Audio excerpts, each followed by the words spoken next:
I'll be driving back home from the work, and then I will have to do that. I have no problem at max time, and I can get it to your place, and I'll get it back soon. LOL.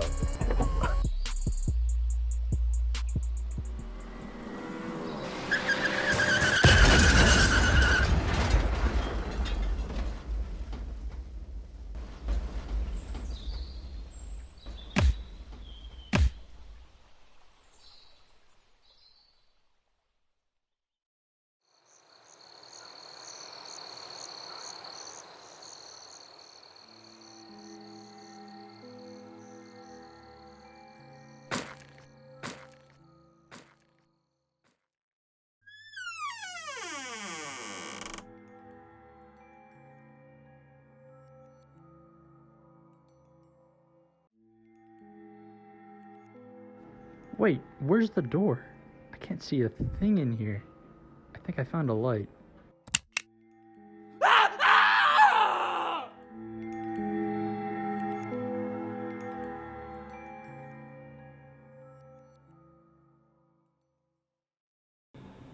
Alright, and welcome back to another video on my channel. This is episode 2 of my animation series, and that animation was Man on the Road. I made this animation a couple years back, and I'm really hyped on how it turned out. There's a lot of really cool aspects that I don't really see in a lot of animations that I did in it. Cool little details that I'd like to talk about. So let's get right into some of the scenes and some of the things that happened in it. So it first kind of opens up with this desert landscape. If you remember my Boom video a couple weeks ago, I kind of followed the same type of style with those mountains in the back. I wanted to simplify the background as much as possible, and I think it looks really well. It kind of reminds me of like Flapjack a little bit, and then in the foreground and in the midground we kind of have some like heavy line work and high detail stuff. So just a really good contrast, and overall such a cool landscape I think I pulled off here. But we open up in a desert landscape here looking at a road, and the first thing we see is this car driving extremely fast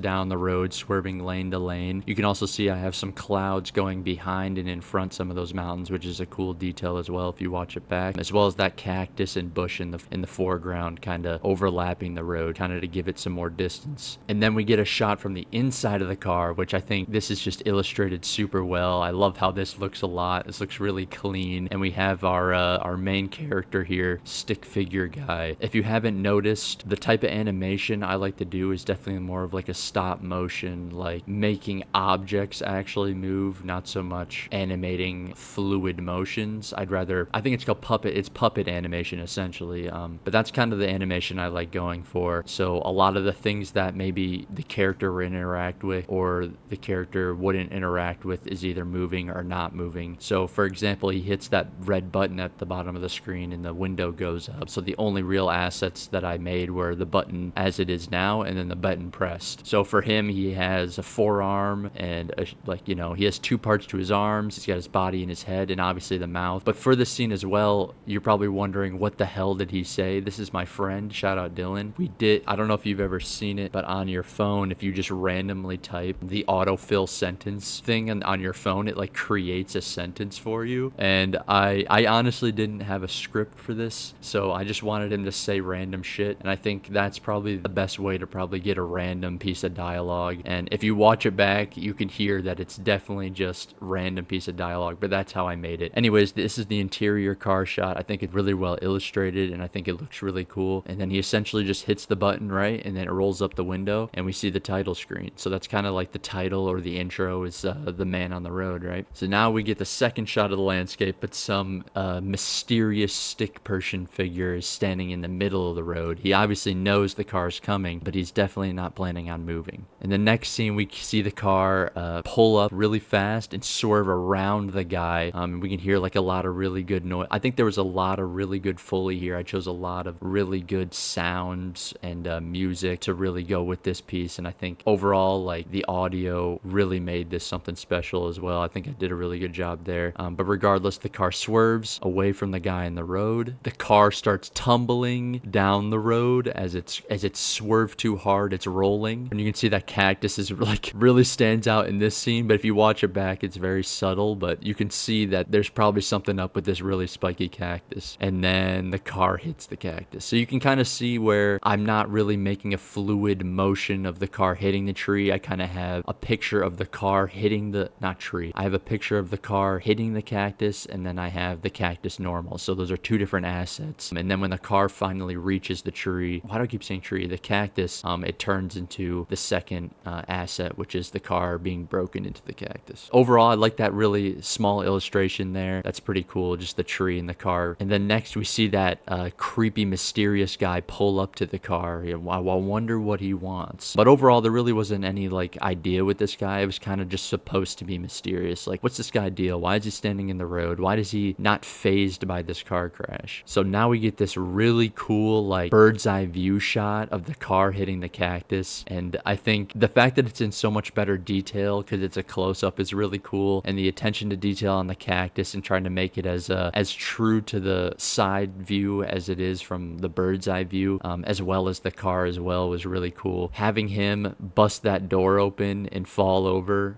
So you see, you know, one scene car crash, door closed, other scene car crash, door open, he's on the floor. So again, just objects and puppets going. But overall, this top-down shot is probably my favorite shot of the video. And I really like this transition from daytime to nighttime, especially with the sounds. I definitely recommend rewatching it, listening to some of the sounds I put in there and how they really affect the overall scene and stuff. And then it's nighttime, so obviously he's been injured pretty hard for him to be out for that long. But this is another top-down shot, but nighttime. So if you listen to the audio, again, it just clearly reads as night. A lot of crickets. It sounds really quiet. And overall, I would just listen for this scene specifically because this is probably my favorite shots as well as scene in general. And then here we see a really cool aspect of my animation that I'm really proud of is this first-person view. Obviously, this shot is just him squinting, which is cool. I had two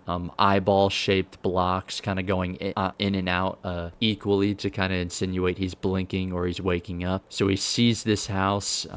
It's not inviting, but it says enter. So I guess, you know, he's hurt. He doesn't have... Oh, I actually just noticed I referenced the boom illustration I made in this video already. In that background, if you recognize it, it's actually just a copy paste of that landscape I drew for that background in Boom Night. So that's kind of cool. I didn't even notice that till now after talking about it more in depth. So that's really cool. But anyways, here we have a FOV, a first person view of this guy walking. And I think I did a really good job with the hands, kind of keeping that stick figure, but also it's really cool how the closer you get, the darker it gets. Kind of just now the sound starts building and the music starts coming in, and it's starting to get a little bit eerie. But overall, this part is something that really stands apart in animations. I don't really see many transitions, especially animations like this, into a first person view. So I thought that was really cool. We have him stepping in the house from the inside view, and then we have another first person view. This part was really hard. I actually had to